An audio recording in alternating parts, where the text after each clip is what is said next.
because it's very insidious, or it's just so sneaky and manipulative.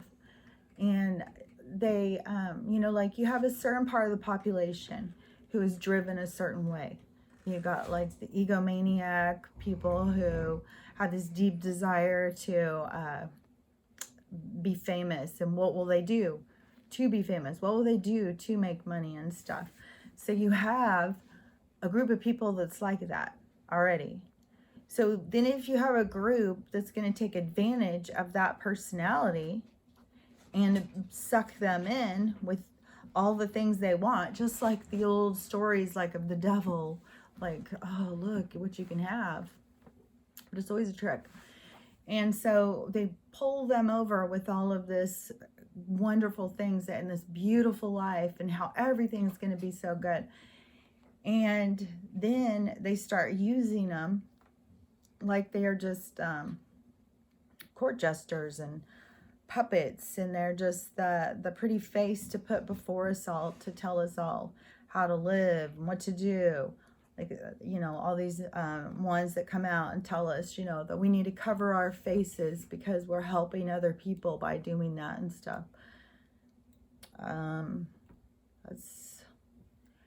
It's just that's soul's journey. What will they do for money? What will they do for fame? What will they do to sell out the rest of humanity? And how many of them are just ignorant to what's going on, that have no idea that the communists have been infiltrating our government for a long time. I mean, we let them. Back at the end of the World War II, when we had them, when we decided that we needed to trade stuff with the Nazis for technology, and then we had them all come over here and go to work at NASA and be scientists for us so that we could have what we wanted from them. And that infiltration has not done it. It's just been more and more and more of these globalists, these people who want to take over and run the world. And the people who do that don't have humanity's best in mind. We are the cattle to them. We are nothing. We are a dollar sign, or we're just nothing. And the abuse that humans have gone through for so long before they came, I mean, this has been going on for a long, long time. It is, from the research I've done and stuff, that I'm not into the Bible version or the scientific version.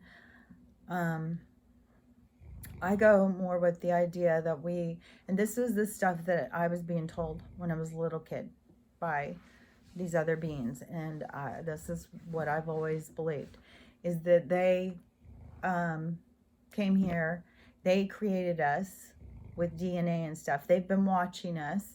We have been like in a zoo or something, and they've been watching us and controlling us, that we were made for slaves. And so now it's like we grew up.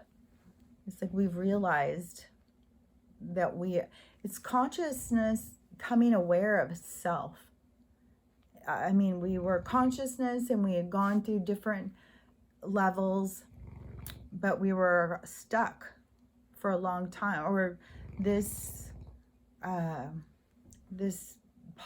area has been stuck for a long time. It hasn't expanded or moved forward because it has been enslaved. For eternity, it can seem like, eons, or however, a long 100,000 years can seem like nothing for eternity. But for a species to evolve, it's a lot of evolving. But in that time of everything being artificial and being manipulated into how our whole existence was so manipulated. It's just so crazy. And breaking free from that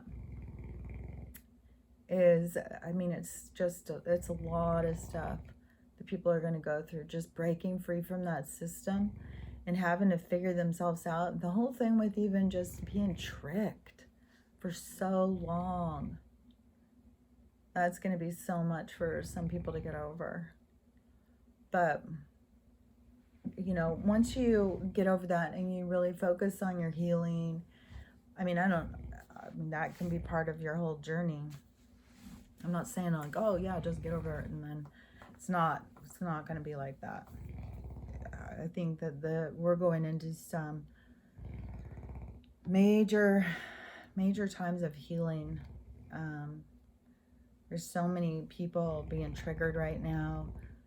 There's so many biases coming out. Like, ego is such a big thing of part of this journey of like getting your ego under control. And I don't even remember how I started noticing, like I started being able to differentiate, but basically your ego is kind of like the little bitch inside your head who just likes to, everything you think of, yeah, won't work. No, you shouldn't do that. No, everyone's going to look at you. No, everyone's going to laugh at you. Why would you do that? That's crazy. Don't do that. It's that voice in there. It's an energy that is,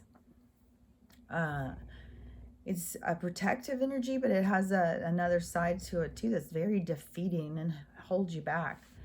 And so once you can start recognizing the ego, you need to start getting it under control. You need to reel it in, shut it up. It's got its place, but you don't need to have it run your whole life.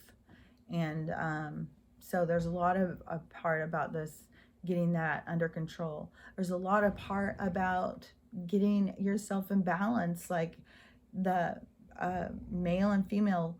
Like for me, like not being able to protect myself, I had to pull in on these more masculine energies in order to stand up for myself. And you know, to have that, girls are always taught, like, you don't want to hurt people's feelings, you got to be careful, don't do that, oh, be nice, you don't want people to think you're mean, and all this stuff. Like, just like boys are, oh my god, don't cry about it, you little baby, shut up, buck up, you know, all the names and stuff. You know, girls go through the same thing, of being told like this defeating kind of behavior. So once you can start getting it more in balance for yourself, like that's part of your self-identity, that's part of you figuring out who you are. And I think it kind of manifests out in the physical. Like we see there's so much sexual confusion, besides the fact that the agenda that's being played out feeds off of that confusion right now. But, you know, it's finding your own balance. I mean, it doesn't make you it makes you balanced. I mean, I've said it how many ever times of love is love. You're going to love who you love. I don't know why anybody wants to box it in and say, I only like boys, I only like girls, I only, you know, like, I'm more of a human being. You know, I like this human being, and then it's how do I feel towards them? Because I love my dog to death. I love to snuggle up with her. I love listening to her snore, and I can hug her and squeeze her, but that, you know, that's it to me, where our love ends. That's the thing, is like, everybody's got to figure out their own. And I'm not saying, you know, anything about bestiality or something where some people can take stuff weirdly. I'm talking about human relationships and love, and being able to love somebody because of who they are. And then I think that we put a lot of labels and rules on ourselves about, again, adult relationships. And I grew up in the 70s and 80s and stuff, and I saw so many people being shamed. I grew up during the AIDS thing, and how many people were shamed over their sexuality, and that's just not right. Everybody should be able to, if you, whoever you're attracted to, whoever you love, that's, everybody should be able to do that, express their love the way they want to express between each other.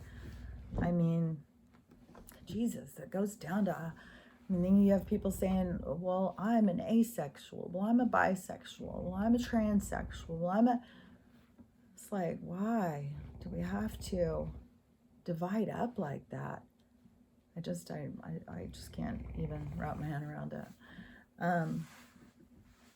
But so getting your ego under control is finding your balance in yourself, your own, everything about you, figuring yourself out.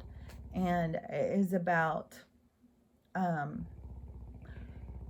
learning your own, it's getting out of victim mentality. It's not someone else's fault. I'm creating this. It's how I'm looking at things. It's what energy I'm bringing in. Those are going to be super significant, but those are going to be kind of, I don't know, like middle school. Like first people have to just figure out how to love themselves, how to take care of themselves. All of this sickness that's been going on.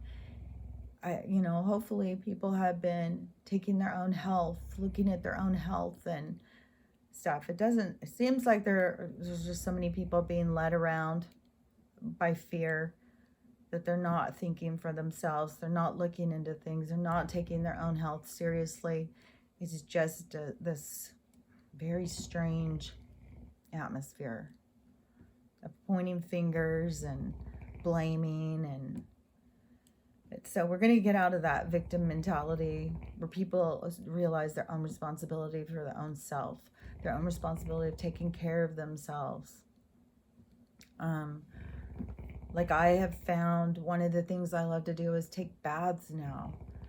I love, and before it used to be, when I went in to take one, it would feel more like, this is taking I'm like taking too much time to myself.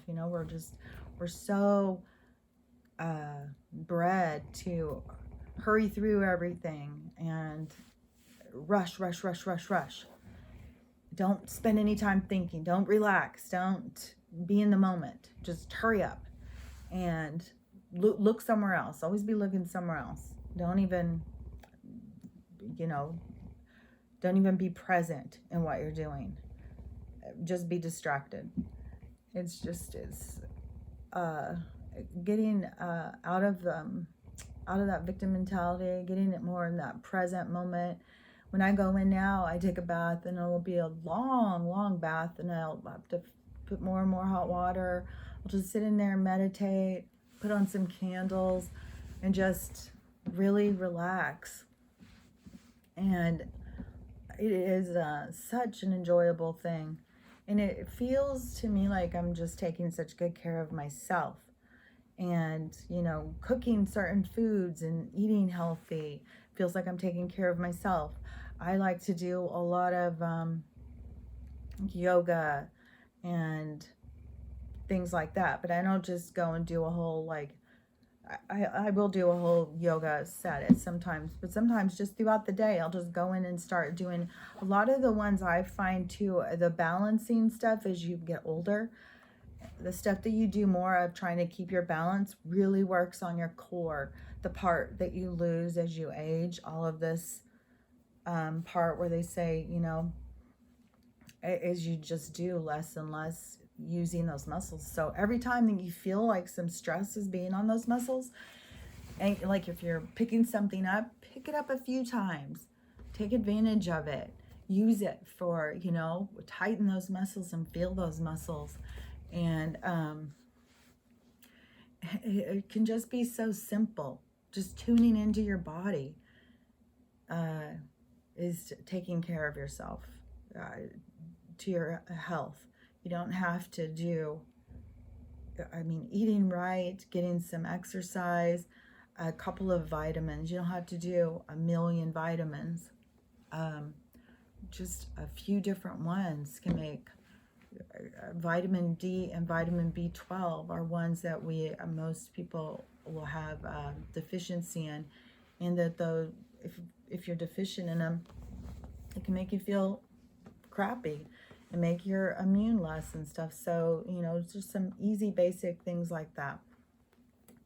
And then get into the cooking, and just like as if you're dating yourself, like really make something special for yourself. Enjoy taking care of yourself. And if it's a family situation,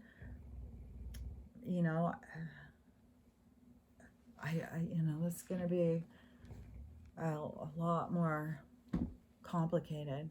It's going to be a lot more stuff going on. A lot of the stuff that's going on right now, though, the kids that are here for this. So they already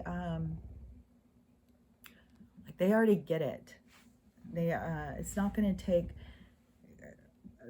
for all of us that are getting deprogrammed. Is a breakdown. It's a breaking down the ego. It's a breaking down all these paradigms of control, and what the expectations of what we were supposed to be like and what we're supposed to do and all of that stuff. Breaking all that stuff down and taking your own power. And there's just going to be a lot. It's going to go more, but this is just the part. Once people start having the realization of this, leaving the matrix, I don't even know what else to call it. It just seems like completely right. It has been such a controlled reality that we've been living in, that we have had no control. It's all been a trick. We've been living in this illusion. It's just when you come out of it, it's just really, really weird.